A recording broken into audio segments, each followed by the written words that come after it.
There is emerging on the face of the earth a new human, an infinite human, and that infinite human is you.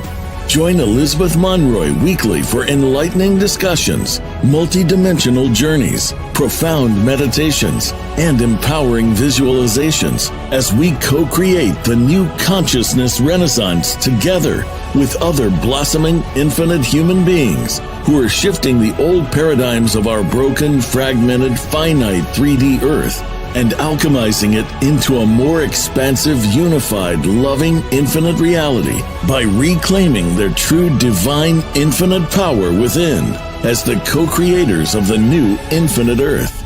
Join us weekly for the Infinite Human Talk Show, hosted by Elizabeth Monroy. Hello, my divine infinite human beings. You're all that is, ever has been, and ever shall be. And welcome to the Infinite Human Talk Show. Today, we have the great Dave Emery once again, one of my favorite souls on this planet right now, incarnate. And I just love all our discussions because they're so profound. And today we're going to take on the huge topic of Christ, the birth of Christ and the truth behind Christ, the man they called Jesus. But we're going to bring that up, and we have different perspectives. So it's going to be fascinating. I also want to bring in a little bit about Mary Magdalena, Sophia Magdalena, and the birth of your inner Christ and the winter solstice. So this broadcast is to help you position yourself, because I know many of you, if you're in the Western Hemisphere, in the Americas where I am now, and in Europe, the Christian cultures are just, Christmas is such a powerful thought form that's all around you.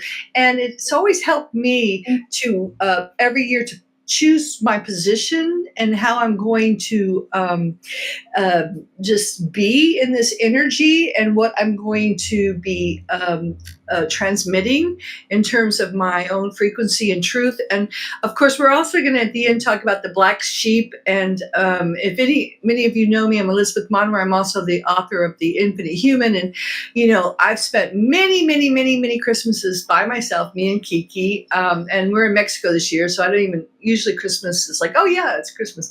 But I did do Thanksgiving with my family, but many of you are called in, I feel, to participate with your family this year. And if it's toxic, I always say don't. But if you do, then I hope this can help you to hold the frequency of love and truth, because the truth is they're starting to look to you now. Even if they don't this year, they will, and they'll never admit it. But most people are really terrified because they know things are shifting, and they're shifting so rapidly, and they don't have a clue, but they can sense you do, even though, of course, we're all confused right now, probably because of the timeline shifting. But so this is to help you in that. Okay, so welcome, Dave. Hi, Dave Emery. So Dave, would you mind telling me about yourself? Because, I'm like on vacation here. Sorry. Well, first of all, thank you for inviting me, Elizabeth. I always enjoy being with you and talking with you. Thank you for coming. We're sort of like aligned energies, aligned souls appearing on Earth at the same time. And that's very fortuitous for both of us, I hope. As for me, well, I'm just an ordinary guy who managed to wake up eventually to what was really going on and to the chaos and the confusion. And I'm talking about the chaos and confusion in my own life. And then I realized that it was all part and parcel of Earth's current progress. And so I started to wake up, and as a result of waking up, I discovered more things, and I went down a few rabbit holes, and I still got some to go through. And I ended up here talking with like-minded souls, trying to share the truths, trying to share the information and the intelligence that we had discovered together as one. And so basically that's all the story that really counts for me. Well, yes, and you've been on our show several times, and you have a book that you just finished, so we can Beyond Biblical, the slingshot. Please tell me the name because it's changed. Well, it's Slingshot Evac, Beyond the Biblical, and into the universe of you. So really, it's talking about all of us, individually and collectively. We, the angelic human race, and why we're here. What is the point of us being here? And there is a purpose and there is a mission. Okay, beautiful. Can't wait. It should be out soon, right? Yeah, indeed. All right, great. So, okay, so let's just get into the topic today about the three Christs. Now, I'm going to just kind of go down and I just listened to one of her last tapes, what Speaker One, Ashiana Dean, said about it, so many years ago. But I will preface it with the fact that I feel like right now, I mean, today's the 1212 portal, and the energies are off the chart with just we're sleeping and collapsing timelines and I've been sleeping like 14 hours a day just because I can't assimilate it so fast. And I think what I've realized is that we are all, and when I came here to the Yucatan, it was so amazing because I met this woman who was sitting right there where I was told to go to the beach, and they were waiting, and Kiki, of course, found them, and then she started talking about the place where we were and how there was this 13 pillars and the stargates, and she was just sprouting all this colonic, information that, very few of us had. And I was like, oh, wow, thank you. So I knew I was in a very powerful place and a very powerful time doing very powerful work. And she was just a validation of that. So it came to me that we're all seeing this huge transformation from different perspectives and on different timelines. And there's no judgment, there's no good, bad. There's just, we all, due to our personal story, are being sent to different parts of the planet to work the grids and our bodies, and to perhaps finish up stories. So a lot of these stories that were true are collapsing as the organic timelines take place, and they're replaced by more higher frequency stories. And as we collapse the lower frequencies within us, we are realigning with these higher frequencies. And as we move about the planet, I don't know if you heard the transmission, but the other day, Ashiana Dean, Ashiana, said she was vacating a vac very fast, the second Stargate of Sarasota, and moving to Laos. And she was on the plane, after the thing. Big shift for her because she's held that gate for a long time. But she was saying that the Guardians were telling her to leave. And I really feel like she wouldn't disclose the place yet, but I really think it's Ireland, and I know you're getting called to Ireland, and we've talked to Mary Costello, and I'm here, like, just a little side thing. I'm like in a triangle. I noticed I'm with Malta and Sicily, the Yucatan, and then Ireland. It makes this perfect triangle. So the grids and the timelines are very key right now for us as I feel like we're finishing some of our stories personally, and then opening to new ones. So I just want to start with the story that we were given back, I think it was in the early 2000 by Ashiana Dean, and then please feel free to add yours, okay? So, and that one too, so if you want to help me with that. But basically, so three Christ, and I never use the word Jesus because actually in my book, I looked it up, and the Greek translation of Jesus is Hail Zeus. So that was the, Anunnaki getting in there and putting theirs. And so basically it's all Anunnaki overlaid. And we've talked about that in the past with the Hebrews, really not being the true Israelites, And then through the manipulation of bloodlines, they finally got a 12-stranded avatar in, the true Christ, Yeshua with a Y, 12, who had 12-stranded DNA, or Yeshua Sananda Melchizedek, and he was born. And can you tell us the details about his birth? Because you are very good with that. Well, no, everything you've been saying is accurate according to what we've discovered through Kilonta and Ashiana Dean. A lot of new information has transpired since then, but of course, yes. The thing is that it was known that if I can just go back a little bit, before Yeshua was born in 12 BC. Allegedly 12 BC, and he was Yeshua Sananda Melchizedek, and he came through Sirius B, the 6th dimension, but he was really a 12th dimensional avatar soul essence out of the Sananda essence, which is from 13th and 14th dimensions. So a very highly coded avatar being, and he was incarnated here. And the reason he had to be incarnated is because it was impossible for any higher coded individuals to materialize themselves here on Earth, because the gates had been closed and it was impossible for them to get here except by being incarnated onto the Earth. And so why was he here then? Well, the significant thing is that he was a part of the preparation for the ascension that we are going through today. From 2000 AD through to effectively 2022, we have been in an ascension process. Now, that ascension process began in 2000 AD, but it had been stopped for 210,000 years by the distortions in the frequency fields. So for 210,000 years, no one was able to naturally ascend as they should have been. And so the Guardian Alliances and the good guys in the higher dimensional realms decided that, you know what, we're going to guarantee an ascension in the year 2000. Whatever happens, we're going to do it. Now that meant also that the fallen angelics, such as the Anunnaki, they also knew that this was going to be targeted.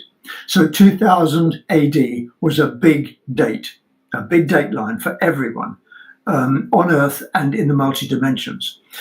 And so to prepare for this 2000, the Guardian Alliance and many of the other benign gestalts, they all realized that Earth wasn't able to actually secure the frequencies that would be required for an ascension in 2000. If the frequencies didn't ramp up and improve and increase, then the Earth would explode with the sudden flows from the stellar activation cycle, which would begin in the year 2000. So Yeshua Sananda Melchizedek, Yeshua 12 as we call him, he came here to enter the codes for the 12-dimensional DNA strands which had been distorted and lost. And he came here to put them into the sphere of Amenti, which was the morphological field connection between angelic humans, Earth, and Tara, so that the whole of our local universe could ascend together when the time was right. To put us back on track, basically. We needed an avatar to come and bring the codes. Now, did he just come down with a load of digital codes and go to a computer somewhere and stick them in there? No, of course not. He brought them within his own genome, within his own DNA strands, his 12 DNA strands. He carried the codes. Now, I don't know, Elizabeth, I sent you an attachment with the Vecca codes on there. I don't know if you've been able to access that. On the, remember, this is a podcast, so that most of my viewers are on, all the like Apple podcasts and Amazon. Okay. But I will upload them in the version that I edit on YouTube, so you can see that. That's why I didn't do it. Oh, that's great. Oh, thank you for telling me. There are Vecca codes. Yes. Right. So Yeshua Sananda Melchizedek came here essentially to re-put in the codes, the 12-dimensional codes, so that we could ascend, so that the sphere of Amenti could make a connection between the race line morphogenetic field, Earth and Tara, so that we could ascend. That was his primary mission, but he had some others as well. And those missions were to disconnect the diodic crystal under Stonehenge, and it was also to assist the Hebrew Essenes, the Essenes of the Hebrew nation, to be able to remember the Kelontic Christ codes, how to live according to the law of one, because they'd forgotten so many things. And so that was the primary mission of Yeshua Sananda Melchizedek.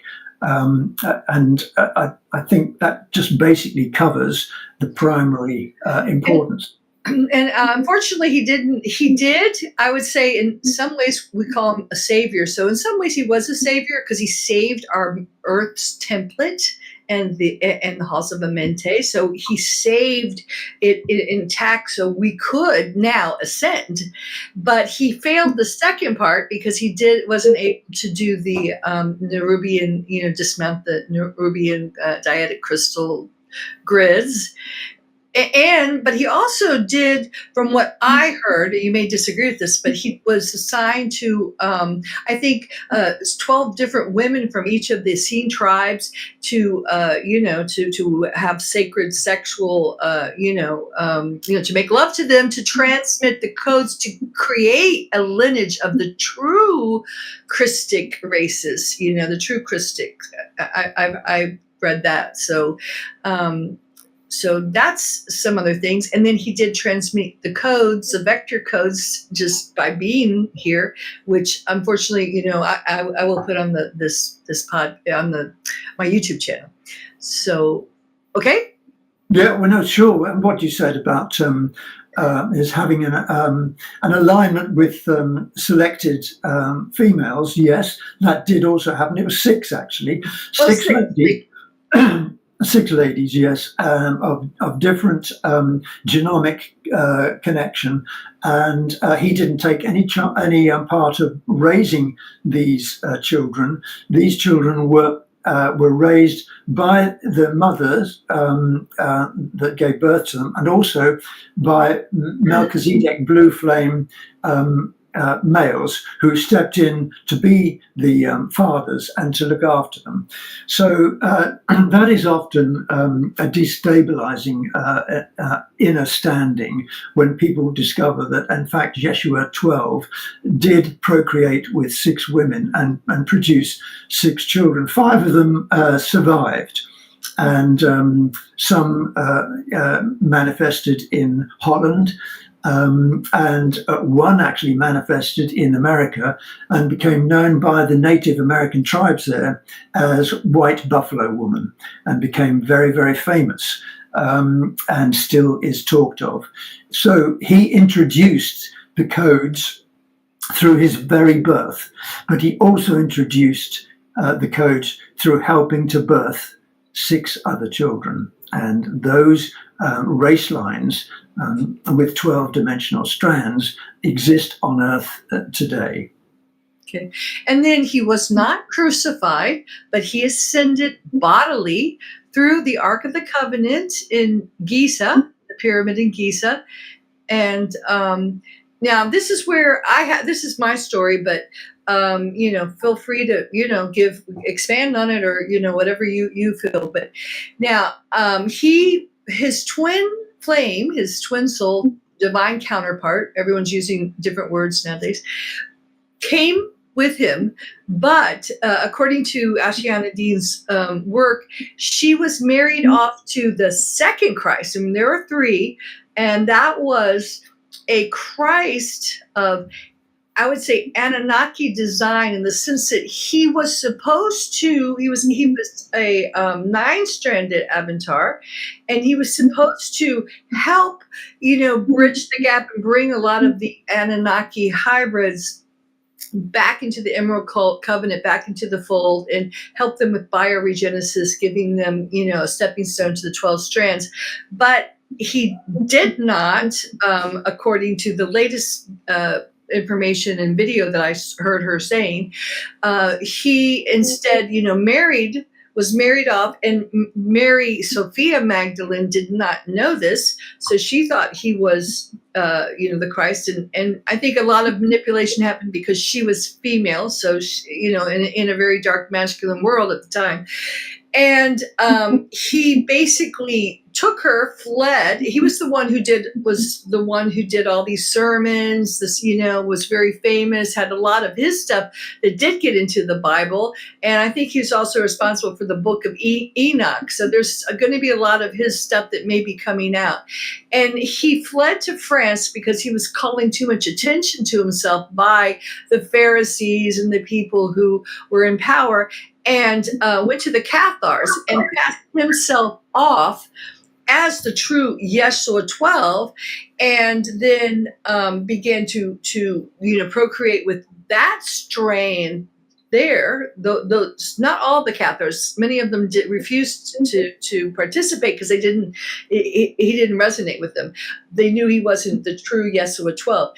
But the ones that did, he created the Magdalena strain that we saw in the Da Vinci Code, and that is the that created the Mervillian aristocratic king line that has ruled Europe and became the captains of industry and the presidents in the U.S. So, what is your perspective on that, or fill it in, whatever? Well, the astonishing and wonderful thing about expanding consciousness and expanding knowledge and seeking out truth is that you do come across so many separate streams of knowledge and understanding. And really, if I can just say something I often say, it's often a matter of opinion, and it doesn't matter what the opinions may be. There may be differences. But what really counts with all of us now in expansions of consciousness is our direction of travel. Are we going in the same direction, the same area? Have we got the same destination? And we have. So in that case, even if there is a slight difference of opinion, it doesn't matter as long as we know that we are aligned in our direction of travel. And I just wanted to say that because the story of the narrative about Yeshua 9, the ninth dimensional avatar, who came here in 7 BC, 5 years after Yeshua 12. He is indeed, as everything that you said there, he came to assist the Anunnaki in particular. Not necessarily all the angelic humans at all, but the Anunnaki. No, he was born of a Nephilim Anunnaki out of Jehovian line. And the Jehovian line began at the Treaty of El Anu 848,000 years ago. And so we're looking at a Nephilim influence of a great ancient legacy. And can I just insert one thing very fast? Sorry. Sure. But Anu, the Anunnaki means adventures of Anu. So they were really originally created to, destroy the guardians, the divine angelic humans. Now, of course, we're all mixed now, but, that was the original intent, if I may. No, you're absolutely right. Yes, the Anu, A-N-U, from hundreds of billions of years before, had been one of the race lines which had actually tilted the universal axis. So that we got into this state anyway. And when angelic humans were created 600 million years ago, the Anu decided that they would create their own race line called the Anunnaki. And Anunnaki means the avengers of Anu. And they came here, as you so rightly said, Elizabeth, they came here 600 million years ago to get the angelic humans, to eliminate them. So you're quite right. And this is what often causes challenges for people when you talk about Yeshua 9, who was essentially a Nephilim Anunnaki. And it was his parents who were known as Mary and Joseph, all right? And they were ordinary humans, of course, but his connection was through the Nephilim Anu line. You're quite right. And this, sorry again, but I think he was his mother was impregnated by alien off planet means, which we see. I like this because I'm so I live in Catholic land, so I try to connect the dots, which is why the Immaculate Conception is such a big deal there. So I don't know what you're. No, you're right. We're on the same page. Yeah, okay. The Nephilim was an ET. the Nephilim was an Anunnaki ET, one of the ancient biblical men of renown, who in the past had spent a lot of time force breeding with angelic human women long ago in the ancient times. And here comes another Nephilim ET who impregnates Mary, and that is how Yeshua 9 arrived here. And of course, his journey runs parallel with Yeshua 12. They didn't bump into each other except once, and that was in the Pyramid of Giza, when Yeshua 9 went there to have the sacraments given to him by Yeshua 12. So Yeshua 12 knew of Yeshua 9, and Yeshua 9 knew of Yeshua 12. But thereafter, their pathways separated. And in fact, Yeshua 12 was almost entirely unknown to the population. But Yeshua 9 is, as you so astutely said earlier, Elizabeth, he was the one who created all the stories, the parables, the Sermon on the Mount, all the talks, etc., the money changers in the temple. He had an instinct for following the angelic human connections with the law of one and with the Kryst code. But he was still affected by the Nephilim Anunnaki input, which he had in his genetic. Can I just say one thing? The Nephilim in the Bible, we're talking about the sons of gods, saw the sons of man, the human women, and thought they were fair and took them as their wives. So really, we're talking about forced breeding programs where these Anunnaki aliens would take the human and Christic angelic women to breed with because of our higher genetics. That they loved us, they craved us. So yeah, and of course, you're quite right. That is what they did. Yes. And Yeshua 9, his mission was to try and alleviate a lot of that pain that had been created, but particularly with regard to realigning the Anunnaki genome with the angelic human. And that caused an awful lot of difficulty for him, because it set him into conflict with the Pharisees, sometimes even the Roman authorities and the Sadducees, who wanted to obey absolutely everything that was contained in the Bible and in the Torah. And so when Yeshua 9 deviated in any way from these fundamentalist scriptures, then he was caused a problem. And that's why he was spirited away eventually to France, as you so rightly said. Yes. Okay, so we'll take France later, but let's bring, since you've led us into the third Christ, Arahabi, poor soul. He was used, and I'm correcting what I wrote in my book, The Infinite Human, so take this as a correction, because I was more positive in that. But I do want to look at the dark and dirty, because apparently by the Anunnaki got a hold of him, because they wanted to save their, according to what Ashiana said, save their Yeshua 9 Anunnaki. So they used him as a scapegoat, and they began to, through holographic inserts, become the voice of God and telling him that he was, the true Christ, Yeshua 9, who he actually looked like physically, and that he needed to sacrifice himself. And that's kind of a very powerful thought for him. And I want to bring that up because I'm here in the Mayan world where, the Mayans would play ball and fight, and the winners would get to be sacrificed. You think the losers would be sacrificed, but it was this mentality that we all have running. I have it all the time.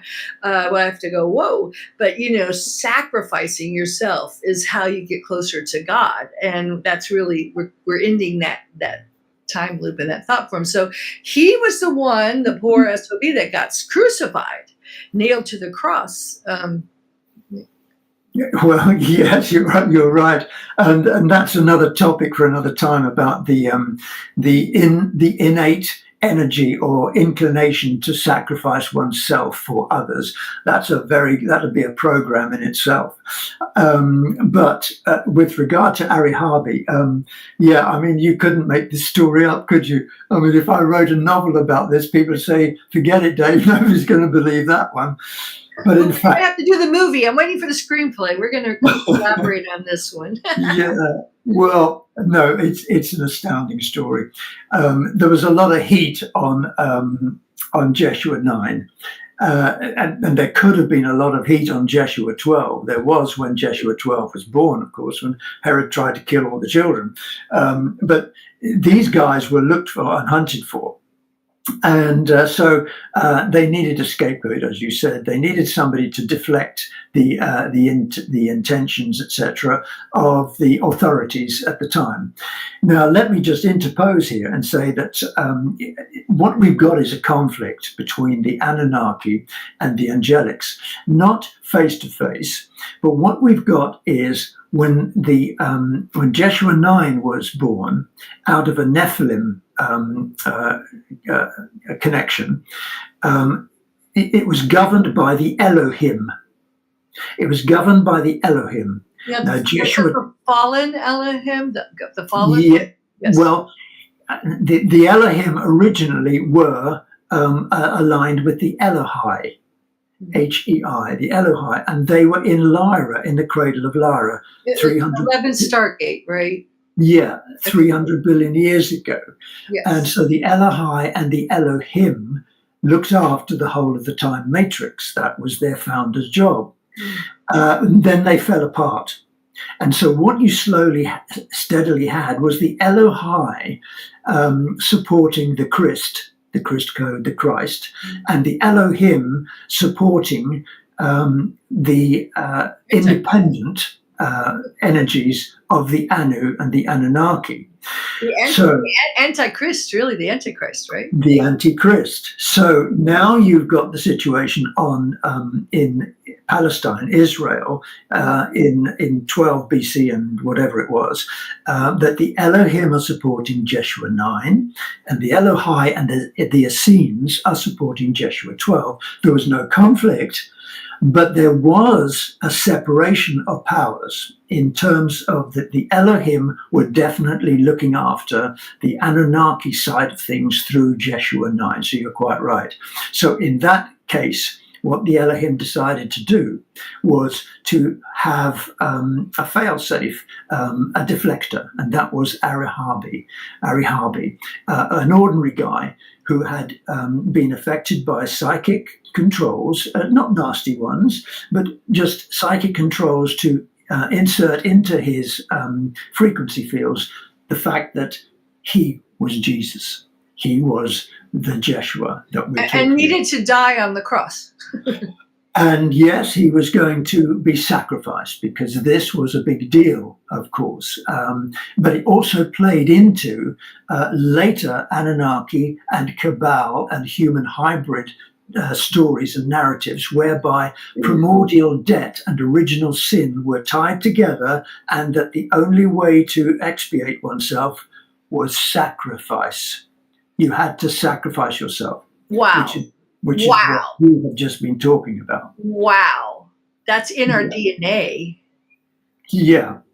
Wow. So here we got Arihabi, an ordinary guy who believes he's Jesus, and he is tagged and brought along, led according to his inner workings of his mind, which are being programmed to be the Jesus, knowing what his destiny is, to die on the cross, to die for the Hebrew people. And this, of course, was used by the Roman Catholic Church like you would not believe. This is how they managed, the Cabal managed to secure controls over so many billions of us all. But can I just throw a spanner in the works to you all? Because in fact, Arihabi was also, his soul essences, his higher selves, at a much higher level, were contacted by the Elohai, the Christ supporters and representatives. And they said, look, and they weren't happy about it. But our incarnate self is being duped here. Our incarnate self is going to suffer unnecessarily, and so the Elohai said, "Well, it seems necessary, and we will make recompense for you." And his recompense, Arihabi, was that he did ascend into Harmonic Universe 2 after his resurrection. And by the way, he was resurrected too. And that was done by the Elohim. So the stone was rolled away, and the Elohim did resurrect Arihabi. And that was manifested through an insert, a holographic insert, into the frequency fields of the land at that time, so all the people would believe what they had seen.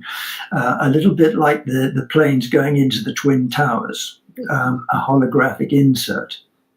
So you have got a very complex tale here, which involves the Elohai, the Kryst supporters, and the Elohim, the Anunnaki supporters, trying very hard to work together to prepare for an ascension, but at the same time, lots of corruption taking place, whereby eventually the whole of this Jesus story would be hijacked and taken over by the human hybrid cabal.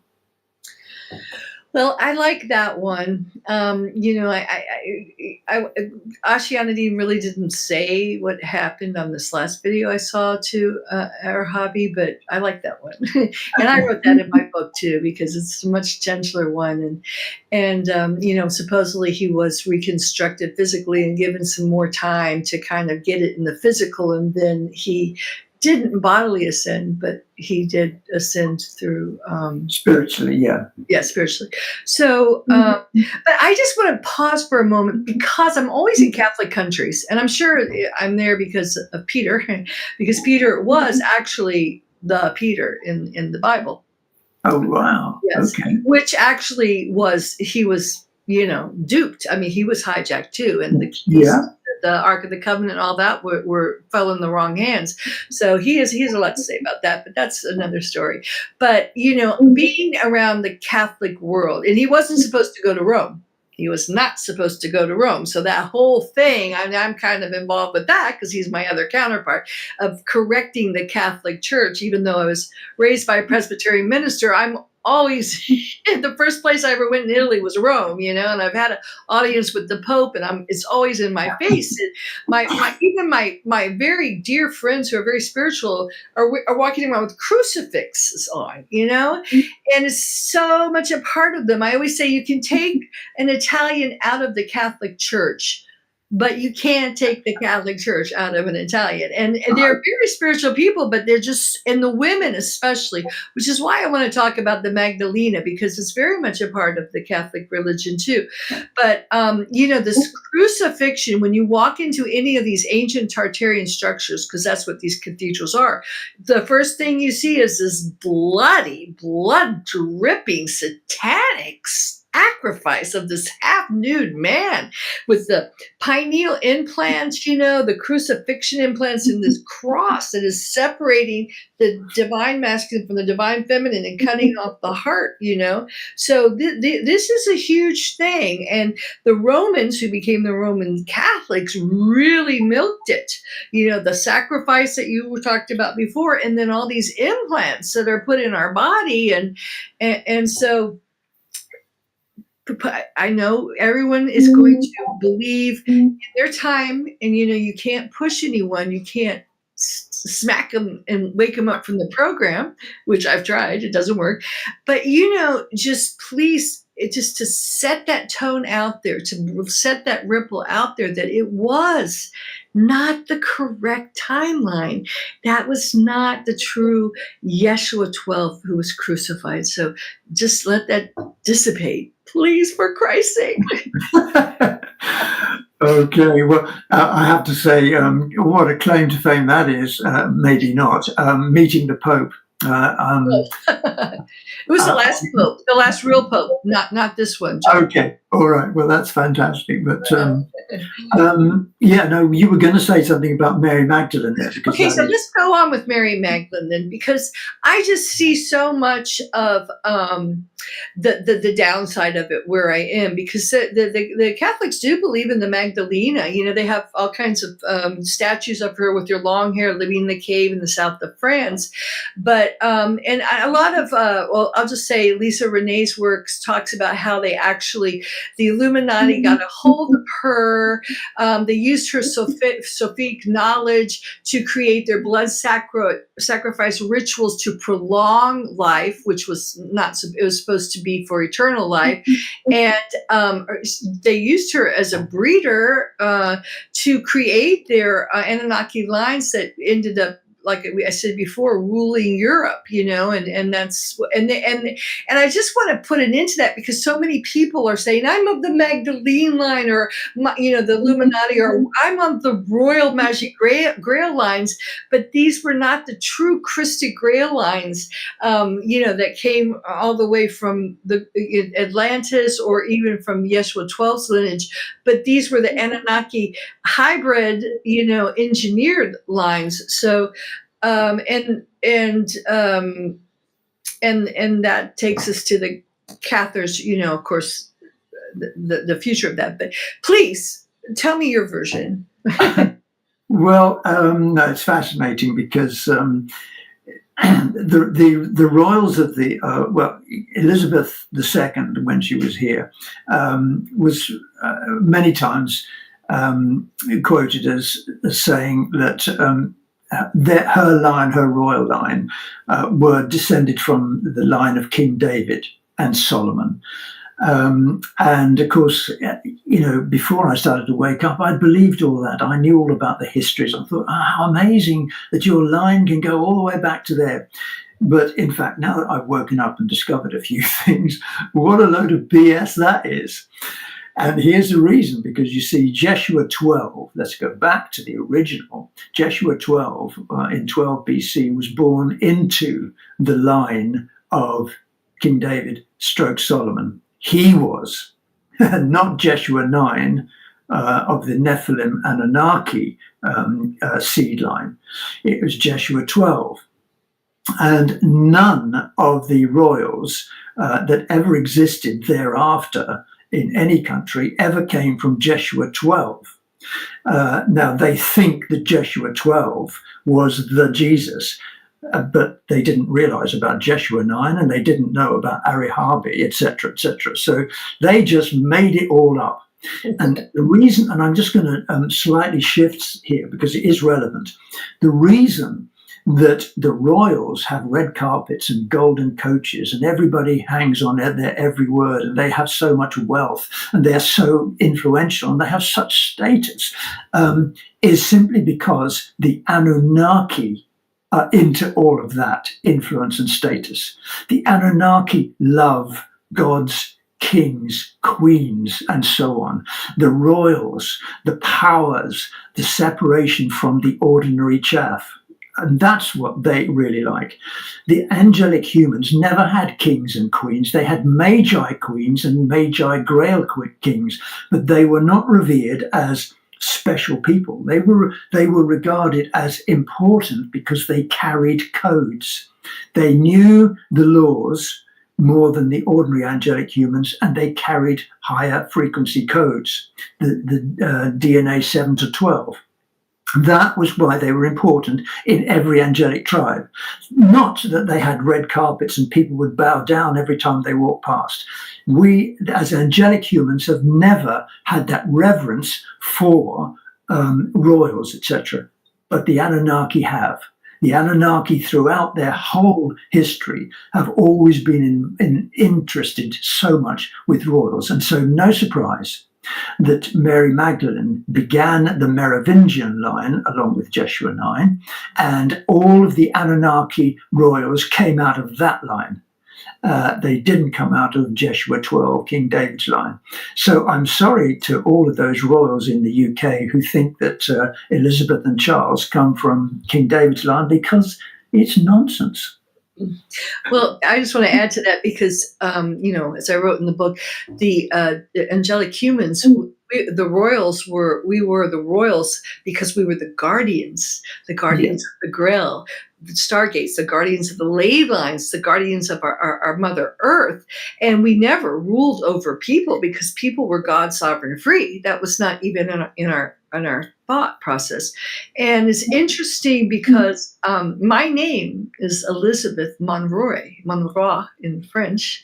I come from those bloodlines, but not the fallen ones, and French and Irish and Scottish, and and Monroe means my queen. So I always joke and say I'm the real Queen Elizabeth, as are all the other queens, So it's not because we don't see ourselves as above or below, but No. I'm true Magic Grail line.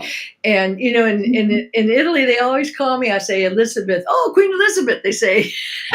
That's really strange, but that's always been with me, And then when I wrote a newsletter, the queen is dead, long live the queens, because Yeah. it is our turn. That is the meek inheriting the earth as we restore the true bloodlines as the guardians of our planet, our Mother Earth.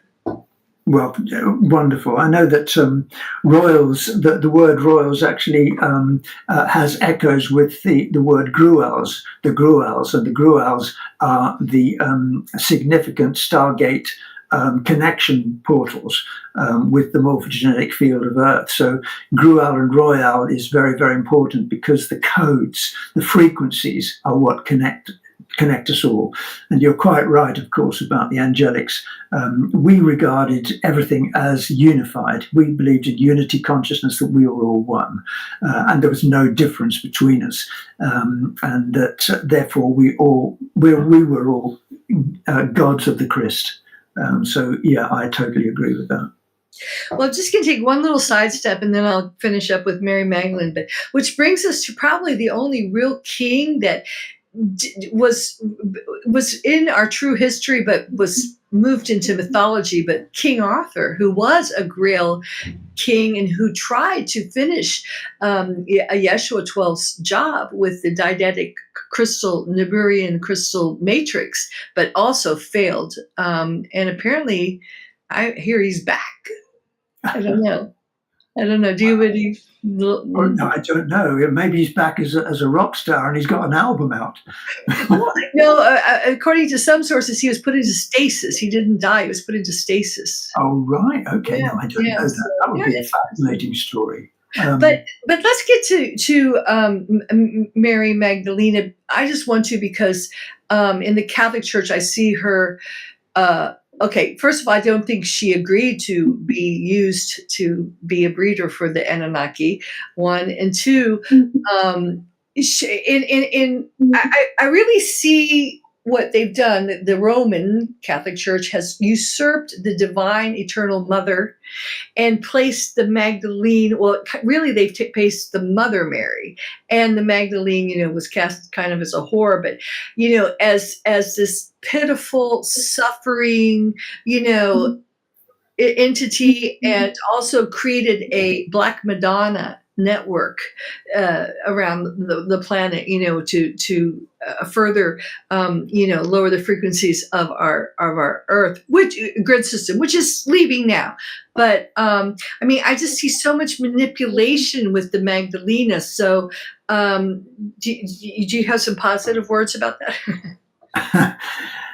Well, sometimes positive and negative don't actually align with truth. Okay. What you have a different perspective on that then? I'm not actually 100% sure, and I don't think anybody really truly is. Okay. However, because we're told that I believe that Mary Magdalene was a prostitute, and that Yeshua 9 became associated with her in many different ways, and eventually married her, and in which case then she would not have been aligned with Yeshua 12 and wouldn't have been his twin flame. There are other tales and stories coming out about that, which are totally opposite. In fact, that Yeshua 12 did have a twin flame, and that he came down separately into Earth, and then eventually was associated with his twin flame and stayed on Earth for many, many years, until at the age of 80, he had to be physically evac'd out of Earth because he wanted to stay here to help his twin flame recover from the hibernation zones into which she had been placed by the fallen angelics in the fourth dimensional realms. And the hibernation zones did exist until 2008. And then the story continues. When Yeshua 12 had remained within the frequency zones of Earth because he missed his twin flame so much. In fact, he even wanted to go back to space dust so that he could be with her forever. And he was even willing to take that astonishing chance.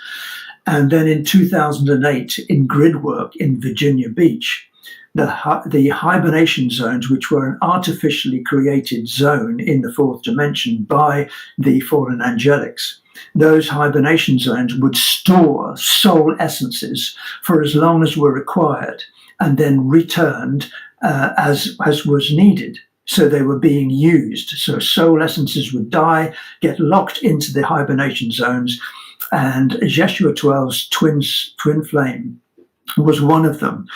And in 2008, a grid work exercise released in Mayaka all of the hibernation zones, and all of those soul essences were free once again to go where they should have gone, and to be free of the hibernation zone, which was cancelled out and deleted. And in that moment, it is said that Yeshua 12 manifested in Virginia Beach to all of the grid workers who were there, including Ashiana Dean, and said thank you for releasing his twin soul, and because then he could go home and be with her. Now, I wasn't there, and I have picked this story up from people who were at the grid work in Virginia Beach, and I'm simply retelling what they told me. Yes, that resonates completely.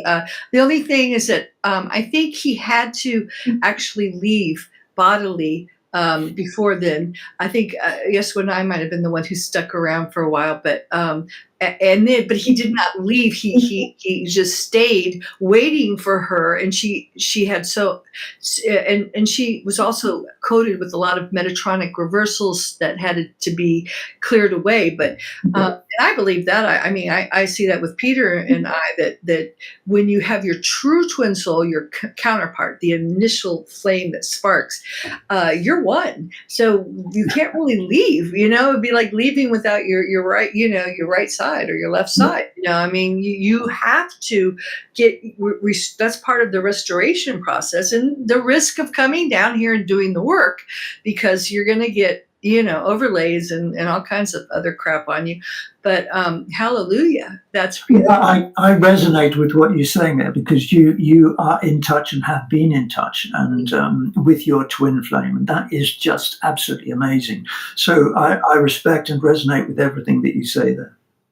And mine, now that I'm gathering more and more information, I realized it was a rescue mission for Peter, because he had definitely been fatalied, a lot, and fallen with many of his lifetimes. He tried to stay the course, but there was so much fallen in there, and it was just his favorite movie was Heaven. Made in Heaven, and it was about this guy who all he had to do was find his twin soul. That's it, and that was all he had to really do in this lifetime. And then we spent the first part of our time together of him repairing all his karma. So he ended up working with women as a gynecologist, because he had been such a, I don't, in the Bible, Peter was the one who really didn't like Mary Magdalene. I don't know if you see that. So, and she was probably really supposed to be the head of the church, but he was, and he didn't do that. He went to Rome. He was very electrically distorted. So he had a lot of stuff to undo there, but that's another story. So, well, there's so many stories have come out of this one, and it seems to me But the real one that counts here, which is the direction of travel that I mentioned at the very beginning of the program, the real seed of this particular story, whichever details may be correct about the three Jesuses, is that in fact, Yeshua 12, the representative of the Christ, was not sacrificed. He was not crucified. As if God, the Christ, the eternal Christ, would ever do something like that. And the reason is because we are all the Christ. We are the Christ consciousness.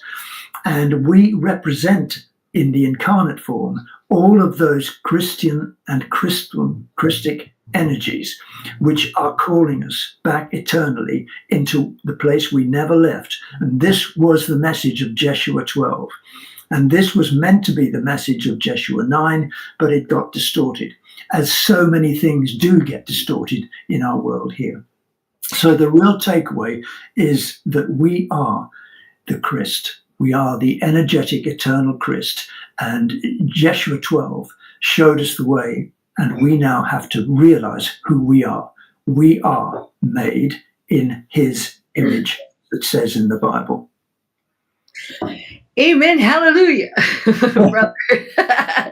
And I want to add to that because I just recently heard, it was in the Ashana Dean's book, Angelic Realities, that she's released on her website, arias.com. But according to the first plan, we're kind of in plan B with fail-safe, but according to the first plan, Yeshua 9 was supposed to, which he did, restore the template. And then he was supposed to return at this time, which he did on Virginia Beach for a different reason.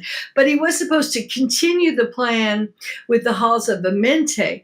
But because the distortions and the fallen angelics just kept winning, really, they just kept winning. So, but we fortunately, and I just want to hats off to all the indigos and Ashiana Dean who did her work pre-2012. They maintained our Earth's template and even the time matrix in enough integrity so that fail-safe could kick in. And we're in fail-safe now. So that plan of the ascension path, the Taragaya, and of Yeshua coming back is no longer. Now it is up to us. We are all the Christ, and each day with each word we think, with each foot we place on the planet, with this shifting of consciousness, with these discussions where we are sifting out the timelines and reattaching the organic timelines as our consciousness expands, we are being, as you said, the Christ incarnate, and we are the ones that are realigning our entire time matrix back home on the Kristalla spiral of life, back to infinite God source. Brilliantly put. I must write that down because that's exactly right. So Elizabeth, I respect that. Everything that you just said, it's so true. Well, thank you. And wow, what a wonderful conversation. I think the last thing I want to say is for the Black Sheeps, or many of us, we are going to probably be coming together a lot during this Yule season. And, first of all, of course, the solstice is such a powerful time of purging out the lower frequencies and releasing everything. So we can embody 2025. And I think 2025 is going to be, a Lollapalooza, humdinger, whatever. Just get ready, fasten your seatbelts, because the timelines are just, morphing and wafing, and things are getting interesting. But, I know many of us have been, kind of like, no, that's wrong, with our families here, and I think we had to take an important stance, like, no, I'm not going to get that, shot, or, I'm not going to participate. And it was very important. And we needed to kind of delineate ourselves, the wheat from the chaff. So we were solidified in exiting the mind control programs of the Matrix, But this holiday season, as you are invited to participate, and maybe you just want to observe as your families go through the rituals of the programming, and it's like they repeat the same thing every year. My family would do it with like clockwork. Okay, this is the breakfast now, the present opening now, this. But, I think it would be much more powerful to not preach or teach or be that but there was no crucifixion, but just to silently observe and hold the higher frequencies of love, compassion, and in truth. And as you do that, I think you will affect a much greater change within them, and they may even come out of their hypnosis, mind control rituals for a moment and just feel that higher frequency. What do you think? I totally agree with you. Yes, I mean the core of the Christmas, of the Kryst-Mas message, is love and unity. But as we know, the cabal and their minions in corporate conglomerates have managed to hijack this love and this unity and make it a cow which gives them so much money. So yes, you know, that the energy of the Christ energy behind it has been hijacked to do something totally different. So I hope that we can all remember the real love and unity message that lies behind it. Yes, and we won't even go into the Satan clause and all the materialism. And if you're a good boy or good girl, Satan will give you what you want, and so just try to remain in the Christ, in that beautiful oneness energy of love and truth, and expansive high frequencies during this time. And Yeah. that I thank you so much. Every time I'm with you, I just feel so wonderfully high from your energy and your wealth of information and knowledge. Thank you for being so generous and sharing with us all. Always, you're always there for us. Thank you. Elizabeth, thank you for inviting me. I always enjoy coming to Sicily or to Mexico or to wherever you manage to be. I hope you'll invite me again, and love to all of your members too. Well, let me just sign off saying I am possibly. This place is amazing where I am. I'm seeing like the other timelines and crystalline pillars and healing centers and everything. The whole Yucatan is just very powerful, and I'm looking to buy something with 2 bedrooms. So you'll have a bedroom here in the Yucatan, and Wonderful. yeah. So well, I look forward to that. I really would like to go to Yucatan and Mexico. It's a place of enormous history. So with your energies there, it must be a heaven on earth. I see you. I see you here already. It's already happened, and we'll bring others here too for bioregenesis. Oh, it is so healing, this place. I mean, I did a Temasca with a shaman here, and he was such a good shaman. I just love him, Efren. And he's like, we're sweating. We sweat for like 3 hours in the womb, in total darkness. And he's saying, I'm 5 years younger. I'm 10 years younger. And when I crawled out of the womb, I said, I'm crawling out. I said, I'm 10 years younger. Okay, well, if that's the case, Elizabeth, I'll see you on Monday. Really? No, it's true. It really is. But I just want to make an announcement to all of you, especially if you're listening on the podcast forum. I've left Voice America because Voice America actually ended. They are no longer doing live shows, and I've been kind of in between, but I have been approached by the Bold and Brave TV studio, and they found me. There's one woman in the group, and one of the guys, the producers, is Joe Shizano, who did the Gorilla podcasts with Sasha Stone. So it's a real kind of pushing the envelope station, and they found me. It was a one woman on the team, and they said, you got to get Elizabeth Monroe at the Infinite Talk Show to sign on, and it's they said, you're the future. Your voice is the future. You're what people are going to want.